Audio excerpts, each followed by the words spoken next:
और अब आपको हरियाणा की वो और सीटें दिखाते हैं जिन पर सबकी नजरें बनी हुई है कि वहां से कौन जीतेगा, क्योंकि जो जीतेगा वो हरियाणा की सियासत को प्रभावित करेगा। शुरुआत करते हैं उस सीट के साथ जहां से वर्तमान मुख्यमंत्री हैं। सीट है लाडवा।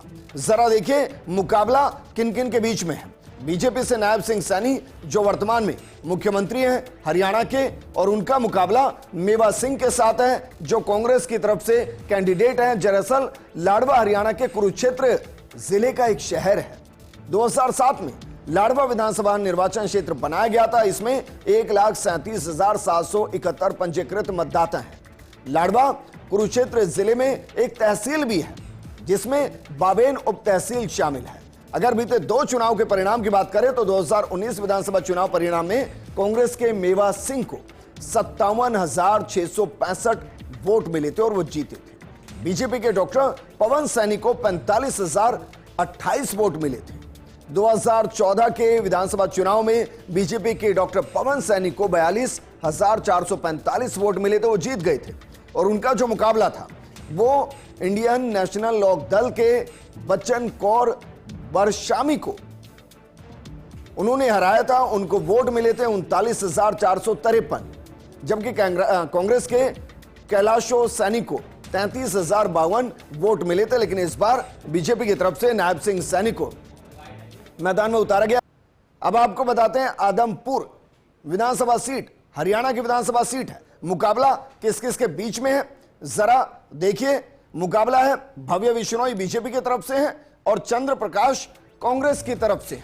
बीते 3 चुनाव में कोई पार्टियां दोबारा नहीं जीती है। और अगर 2022 विधानसभा उपचुनाव बाई इलेक्शन की बात करें तो बीजेपी के भव्य विश्नोई को ही जीत मिली थी।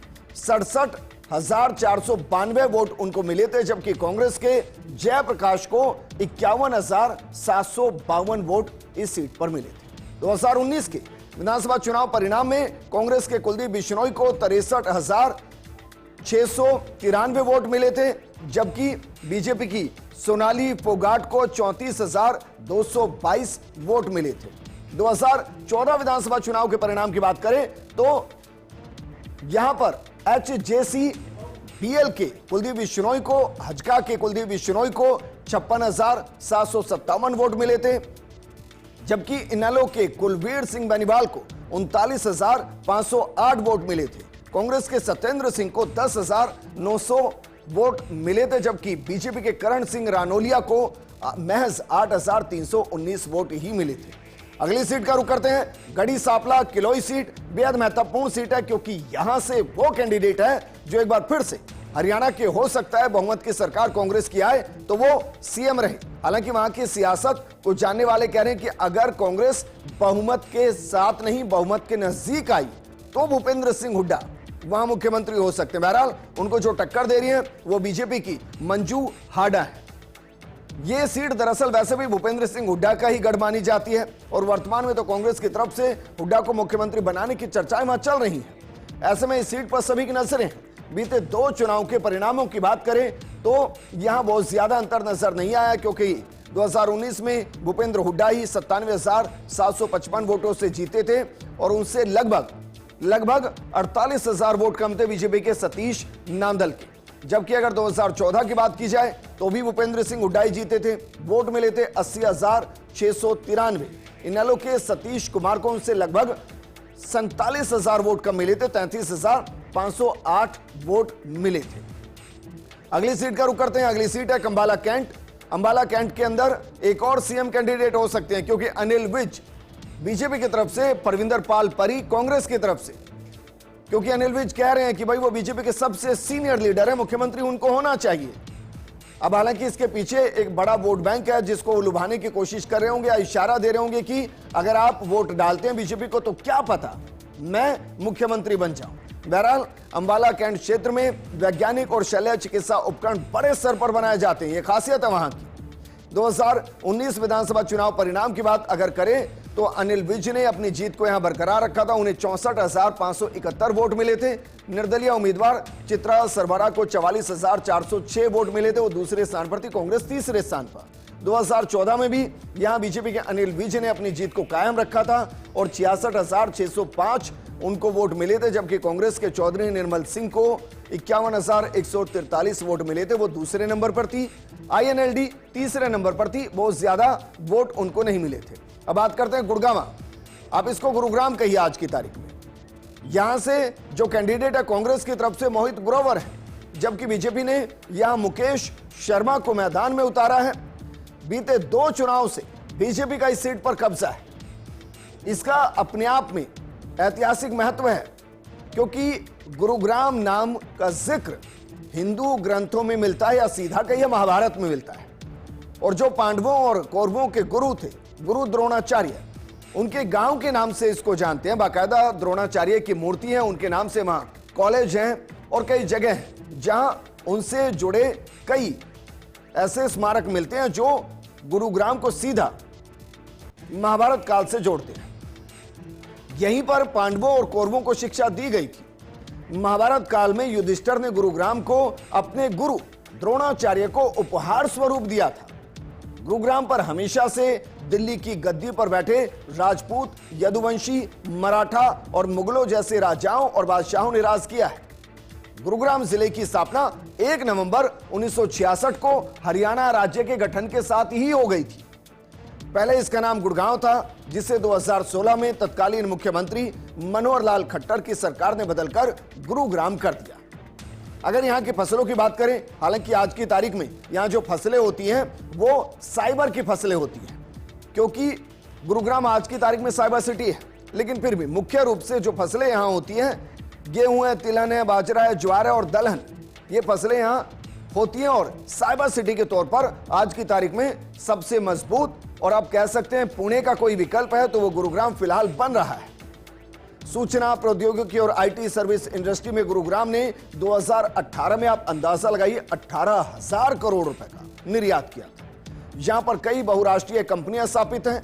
गुरुग्राम में सूती वस्त्र, यंत्र चालित बुनाई और कृषि उपकरणों से जुड़े उद्योग भी स्थापित हैं, लेकिन वर्तमान में आप कहिए साइबर सिटी है। 2019 विधानसभा चुनाव के परिणामों की बात करें तो बीजेपी के सुधीर सिंगला को 81,953 वोट मिले थे और वो जीते थे। निर्दलीय उम्मीदवार मोहित ग्रोवर को 48,638 वोट मिले थे और मोहित ग्रोवर इस वक्त बीजेपी से चुनाव लड़ रहे हैं, जबकि कांग्रेस ने बीते चुनाव में सुखबीर कटारिया को मैदान में उतारा था। बहुत बड़ी टक्कर वो नहीं दे पाए थे, 23,126 वोट उनको मिले थे। इस बार मुकेश शर्मा पर दांव खेला गया। 2014 के विधानसभा चुनाव में बीजेपी के उमेश अग्रवाल यहां से मैदान में थे। मोदी मैजिक के बीच में 1,06,106 वोट उनको मिले थे, जबकि आईएनएलडी के गोपीचंद गहलोत को 22,011 वोट मिले थे। कांग्रेस के धर्मवीर गाबा को 19,094 वोट मिले थे। यहां ये दिलचस्प है कि धर्मवीर गाबा और गोपीचंद गहलोत दोनों वहां के बड़े नेता थे, लेकिन मोदी मैजिक के बीच में जिस तरीके से उमेश अग्रवाल वहां एक तरफा जीते, वहां से बीजेपी की एक ऐसी लहर शुरू हुई 2014 तक भी कायम रही, लेकिन 2014 के बाद 19 और 19 के बाद अब 24 में क्या वो कायम रहेगी, इस पर सबकी नजरें हैं। बहरहाल हम अब आपको लेकर चलते हैं जगाधरी विधानसभा सीट की तरफ, क्योंकि यहां पर जो मुकाबला है वो कंवरपाल गुर्जर बीजेपी की तरफ से, अकरम खान कांग्रेस की तरफ से। इस सीट के इतिहास की अगर बात करें तो हरियाणा राज्य के यमुनानगर जिले में इस नाम से यानी कि जगाधरी के नाम से एक शहर भी आपको मिलेगा और नगर पालिका भी यहां आपको मिलेगी। 2019 विधानसभा चुनाव परिणाम की बात करें तो बीजेपी के कंवरपाल गुर्जर ही अपनी यहां जीत दर्ज करते हुए नजर आए थे। उनकी सीट भी इसको कह सकते हैं।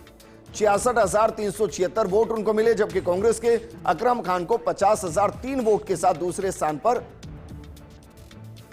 रुकना पड़ा था।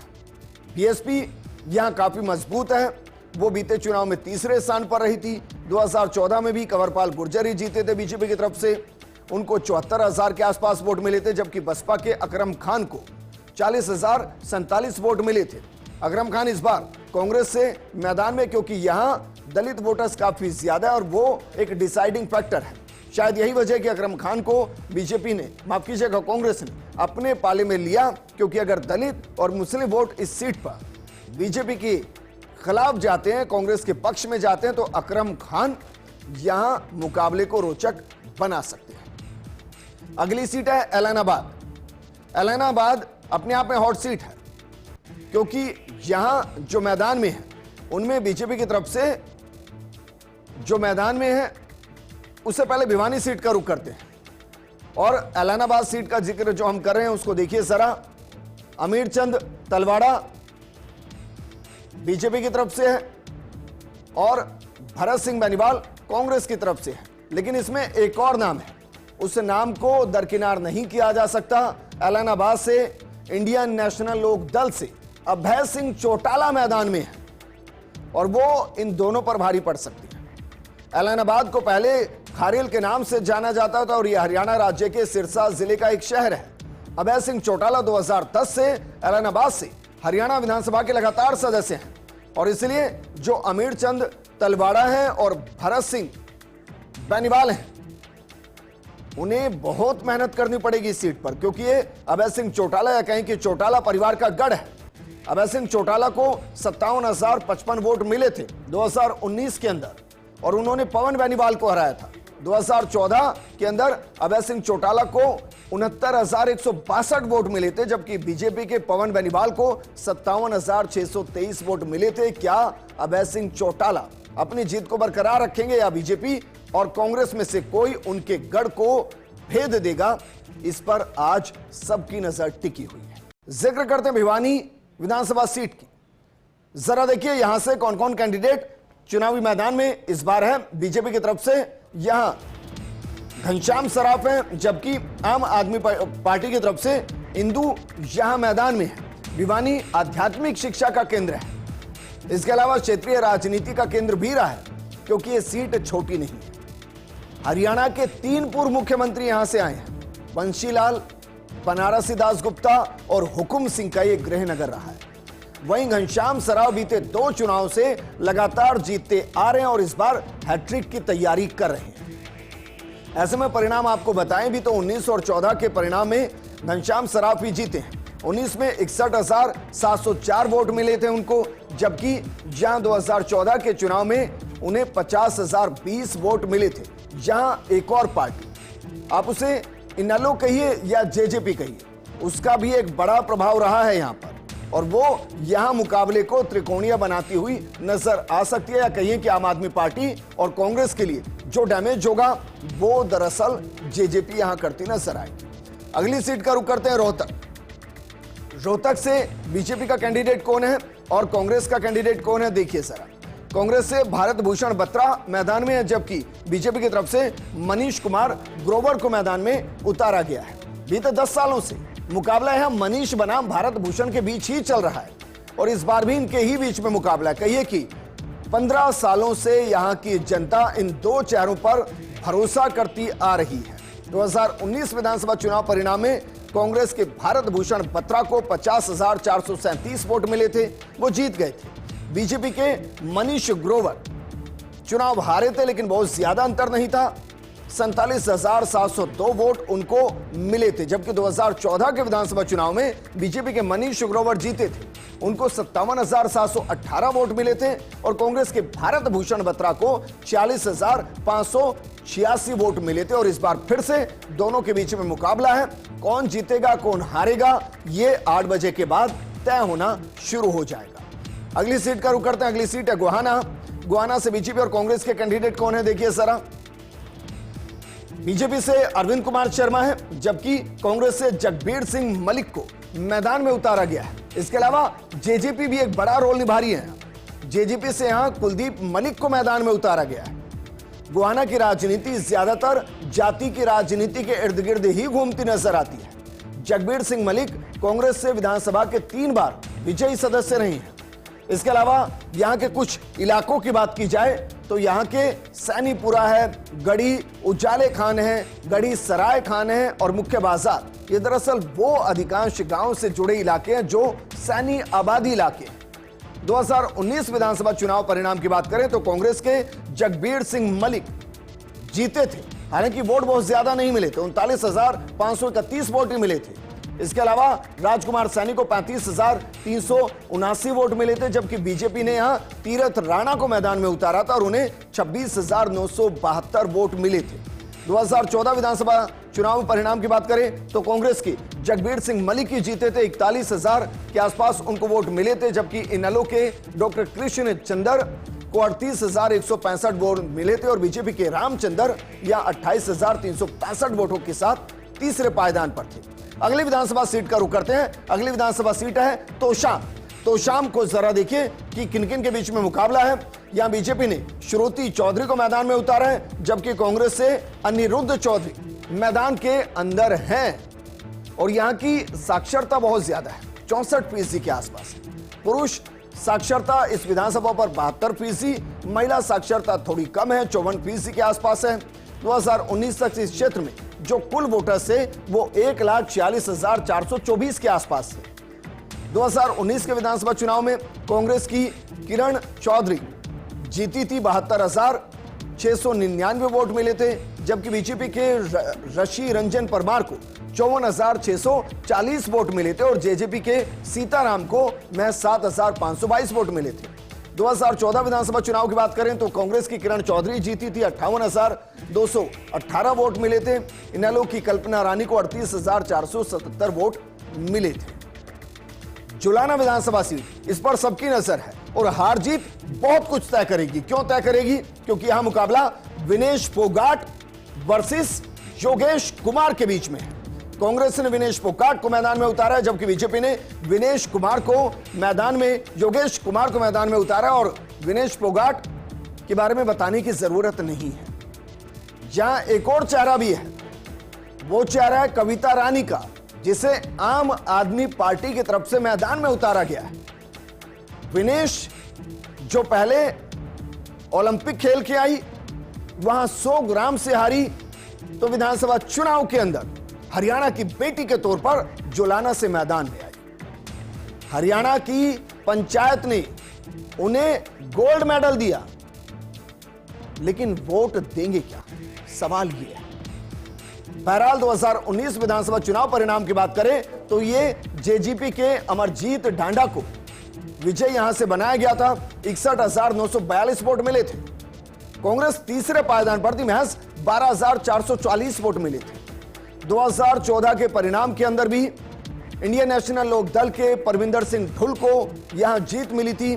कांग्रेस दूसरे स्थान पर रही थी, लेकिन बहुत ज्यादा वोटिंग परसेंटेज नहीं था। और क्या हारी हुई बाजी को जीतने के लिए विनेश फोगाट को मैदान में उतारा गया है, ताकि एक ऐसा दांव चला जाए जो इस हारी हुई बाजी की जुलाना सीट को कांग्रेस के खाते में डाल दे। इस पर नजर सबकी बनी रहेगी। एक और सीट कैथल, क्योंकि आप इसको परिवार से जोड़कर देख सकते हैं, कांग्रेस के एक चेहरे के साथ जोड़कर देख सकते हैं, क्योंकि यहां कांग्रेस से आदित्य सुरजेवाला मैदान में और बीजेपी से लीलाराम गुर्जर मैदान में है। आदित्य सुरजेवाला को आप नाम से ही पहचान सकते हैं, क्योंकि इस सीट पर रणदीप सुरजेवाला नहीं बल्कि उनके बेटे आदित्य सुरजेवाला चुनाव लड़ रहे हैं। बीते 2 चुनाव का इतिहास बताएं, उससे पहले इस सीट का इतिहास समझिए, क्योंकि कैथल में प्रसिद्ध स्थान हनुमान वाटिका में 72 गुना 48 फीट का राष्ट्रीय ध्वज जमीन से 207 फीट ऊपर फहराया जाता है और यह अपने आप में एक रिकॉर्ड है। साथ ही वृद्ध केदार भी हिंदुओं के लिए एक महत्वपूर्ण धार्मिक स्थल है। यह कुरुक्षेत्र की 48 कोस परिक्रमा में तीर्थों में से एक है और इस तीर्थ का उल्लेख वामन पुराण के प्राचीन ग्रंथ में भी किया जाता है। मैं ये इसलिए आपको बता रहा हूं क्योंकि ये वो फैक्टर है, क्या वो लीलाराम गुर्जर को मजबूत करेंगे या आदित्य सुरजेवाला जिनके पिता यहां से विधायक रहे हैं वो बेटे को विधायक बना पाएंगे। 2019 विधानसभा चुनाव की बात करें तो यही बीजेपी के लीलाराम को यहां 72,664 वोट मिले थे, उनको फिर से मैदान में उतारा गया है। कांग्रेस के रणदीप सुरजेवाला बहुत कम अंतर से हारे थे, 71,418 वोट उनको मिले थे। जेजेपी के रामफल मलिक को 6,358 वोट मिले थे। 2014 के अंदर कांग्रेस के रणदीप सुरजेवाला यहां से विधायक बने हैं, 65,524 वोट उनको मिले थे, जबकि आईएनएलडी के कैलाश भगत को 41,849 वोट मिले थे और बीजेपी के सुरिंदर सिंह को 38,137 वोट मिले थे। अब बात करते हैं एक ऐसी सीट जिस सीट के साथ बहुत कुछ जुड़ा हुआ है। सीट है सिरसा। इसमें आप जितना रोमांच किसी सीट में महसूस कर सकते हैं और रोमांच आपको सिरसा सीट पर मिल जाएगा। एक तरफ है एचएलपी से, एचएलपी यानी कि हरियाणा लोकहित पार्टी। एचएलपी से है गोपाल गोयल कांडा, नॉर्मली इनको गोपाल कांडा कहते हैं। जबकि कांग्रेस की तरफ से है गोकुल सेतिया मैदान में। अब जरा इस सीट को समझिए, क्योंकि सिरसा में क्या क्या है। सिरसा में भारतीय वायुसेना का एक एयरबेस है जिसका नाम सिरसा एयरपोर्ट स्टेशन है। यह पाकिस्तानी सीमा के पास भारत के सबसे महत्वपूर्ण एयरपोर्ट स्टेशन में से एक है। 1948 में तपस्वी मसाना बलूचिस्तानी द्वारा स्थापित गैर सरकारी संगठन टेरा सच्चा सौदा, यह नाम आपने सुना होगा, बहुत बार सुना होगा। इसका मुख्यालय भी सिरसा के अंदर है। और गोपाल कांडा, जिन्हें हरियाणा की राजनीति में कहते हैं कि सरकार बनाने में जो महत्वपूर्ण भूमिका निभा दे, वो गोपाल कांडा है। हालांकि उनके साथ कई कंट्रोवर्सी भी जुड़ी हैं। एयरलाइंस के जब वो मालिक हुआ करते थे उस दौरान की कई कंट्रोवर्सी हैं। बहरहाल 2019 विधानसभा चुनाव की बात करें तो गोपाल कांडा ही जीते। 44,915 वोट उनको मिले। निर्दलीय उम्मीदवार गोकुल सेतिया को 44,313 वोट मिले थे और बीजेपी के प्रदीप सतुरिया को 30,142 वोट मिले थे। कांग्रेस यहां चौथे पायदान पर थी, महज 10,000 के आसपास वोट मिले थे। 2014 की बात करें तो आईएनएलडी के मक्खन लाल सिंगला को 40,573 वोट मिले थे और वो जीते थे। गोपाल कांडा दूसरे स्थान पर रहे थे और बीजेपी की सुनीता सेतिया तीसरे स्थान पर रही थी और कांग्रेस फिर से यहां चौथे स्थान पर ही रही थी। ऐसे में गोकुल सेतिया के लिए इस सीट पर मुकाबला आसान नहीं रहेगा। अगली सीट का रुख करते हैं उचाना कला। यह एक तरीके से गढ़ है, चौटाला परिवार का गढ़ कहिए या सीधे तौर पर दुष्यंत चौटाला का गढ़ कहिए। लेकिन बीजेपी और कांग्रेस से कौन है? बीजेपी से देवेंद्र चतुर अत्री है और कांग्रेस से देवेंद्र सिंह है। देवेंद्र वर्सेस देवेंद्र है, लेकिन इन देवेंद्र वर्सेस देवेंद्र में जो मुकाबला है वो दुष्यंत चौटाला से है।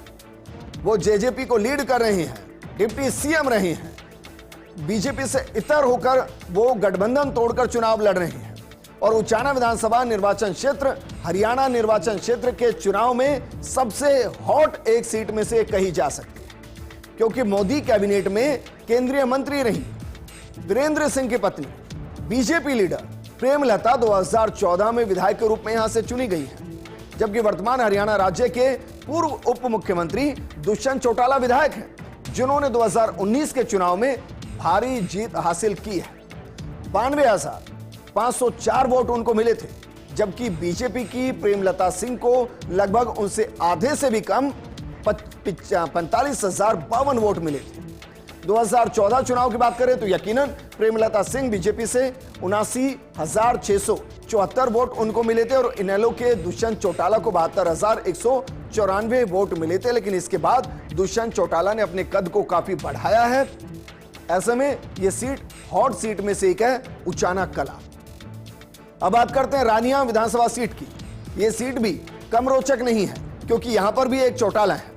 जरा देखिए मुकाबला किन किन के बीच में है। सर्वमित्र कंबोज कांग्रेस से हैं और शीशपाल कंबोज बीजेपी से हैं। अब इसमें एक नाम और जोड़ लीजिए, नाम है इनेलो से, नाम है अर्जुन चौटाला का। वो चुनावी मैदान में यहां है। और इसके अलावा अगर हम बात करें इस सीट के इतिहास की थोड़ी, तो हरियाणा राज्य के घग्गर नदी के ऊपरी तट पर स्थित सिरसा जिले का एक शहर है। 2009 में रानिया एक अलग विधानसभा क्षेत्र बन गया। यह पहले एलनाबाद विधानसभा क्षेत्र का ही हिस्सा हुआ करता था। इस क्षेत्र में मुख्य रोजगार कृषि और खुदरा व्यापार है। गेहूं, सब्जियां, चावल और कपास इस क्षेत्र की मुख्य फसलें हैं। 2019 विधानसभा चुनाव परिणाम की बात करें तो निर्दलीय उम्मीदवार रणजीत सिंह चौटाला को 53,825 वोट मिले थे, वो जीत गए थे। जबकि गोविंद कांडा को 34,394, बीजेपी के रामचंद्र कंबोज को 20,000 के आसपास, इनेलो के अशोक कुमार वर्मा को 9,000 के आसपास वोट मिले थे। 2014 में इनेलो के रामचंद्र कंबोज जीते थे और इसके अलावा कांग्रेस के रणजीत सिंह तीसरे पायदान पर थे और बीजेपी के जगदीश नेहरा इस सीट पर चौथे पायदान पर थे। तो ये हमने आपको हरियाणा विधानसभा की वो सीटें बताई जिन पर सबकी नजरें टिकी हुई हैं।